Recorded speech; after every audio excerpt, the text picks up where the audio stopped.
returned, as promised. My first guest is an Emmy award-winning broadcaster who can be seen every weekday morning co-anchoring Today on NBC. Please welcome our friend Matt Lauer.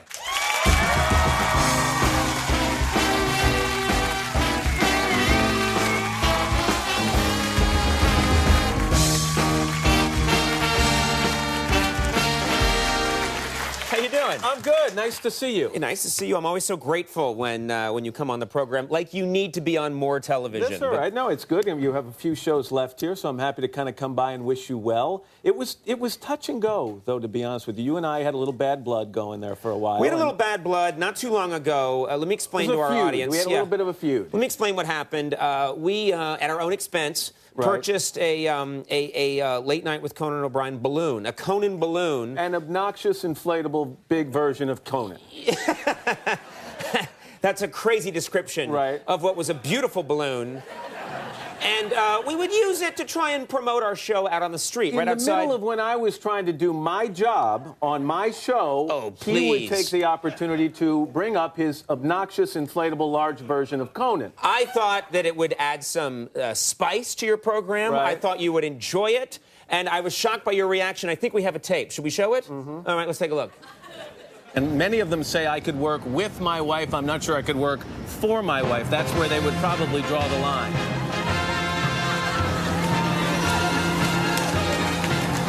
Son of a bitch.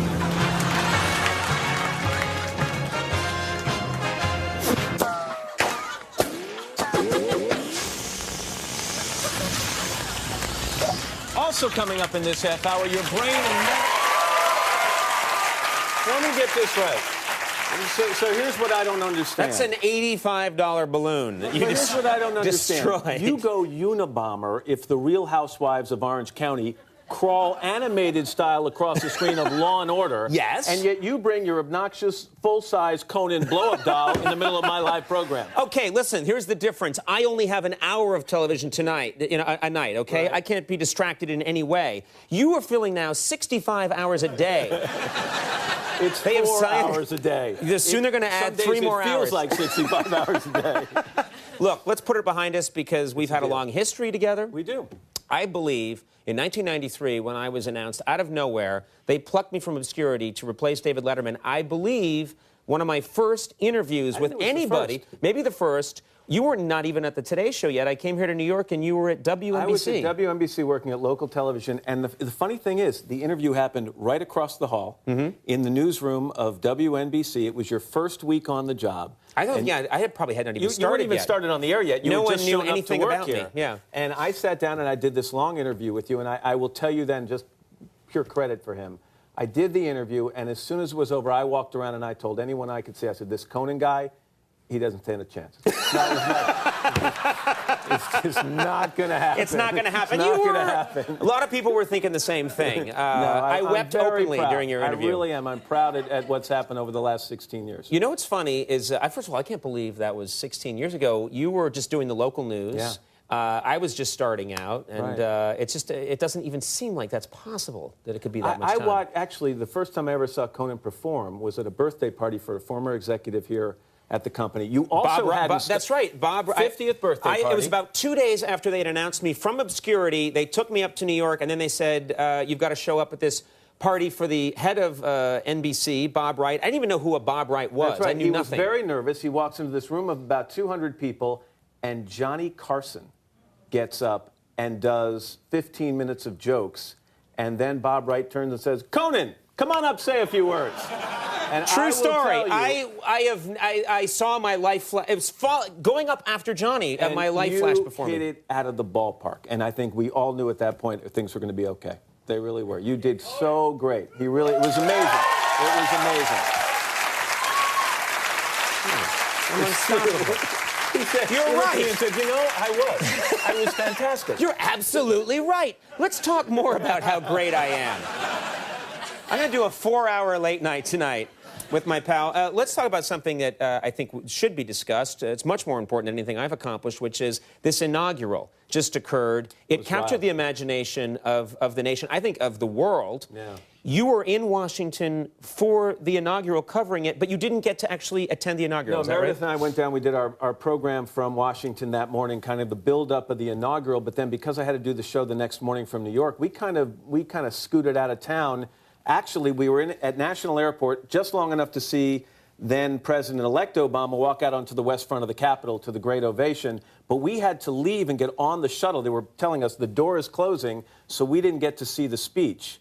But we flew, the plane took off at National and then made that hard bank turn, and we got to look down at the mall. It was just a sight I'll never forget. What could you see? I actually got my BlackBerry out and I took a picture of it through the plane window. I believe our producer tried to get this picture up. This is the picture that you took out the window. Look at that, and that is during the inaugural, and you can't see anybody. It's either a guy lying on his side with a mustache, or it's no, it looked like a blur. You couldn't see a thing, but it was impressive to the naked eye. BlackBerry doesn't have the best lens, but it was really I disagree. fun to watch. I love the BlackBerry, and I'd like a free one. When are you going to learn? Yeah, I know. You don't say that stuff on television. True. I love corporations. You like BMWs also, don't you? And Porsche and Jaguar. There you go. Well, in this economy, we're not. I could mention Dixie Riddle Cup. I won't get a thing. This is where our lives do definitely not converge. I'm in this very silly side of show business.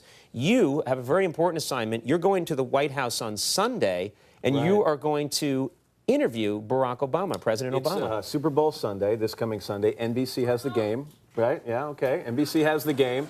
And instead of going to Tampa, the whole show is going to Tampa, but I'm going to go to Washington, and as part of the pregame show, I'm going to sit down live with President Obama about an hour before kickoff. So now, is there any excited chance about that, let's say the interview runs a little long, he's a football fan. Right.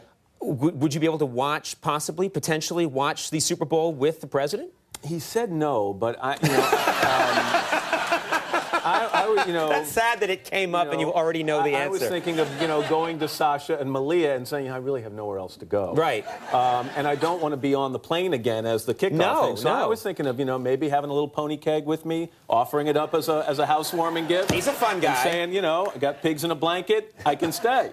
I have a feeling I'll be out on the street by the time the game starts, though. Okay. But it's going to be good. It should be great. He'll have been president for 13 days, and it'll be his first real sit-down interview. Yeah. It'll be great. That's very cool. Good for you. Looking forward to it.